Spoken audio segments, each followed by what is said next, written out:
These hills were all green before, totally incinerated. You can really smell it in the air.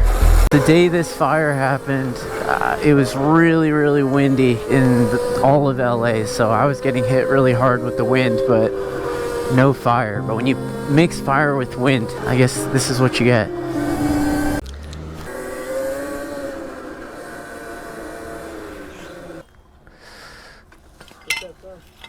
That's the metal, it's melted.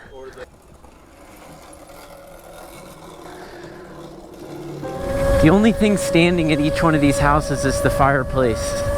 The cacti are just melted. I've never seen anything like this.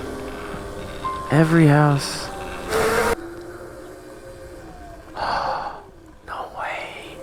That is the last thing I was expecting.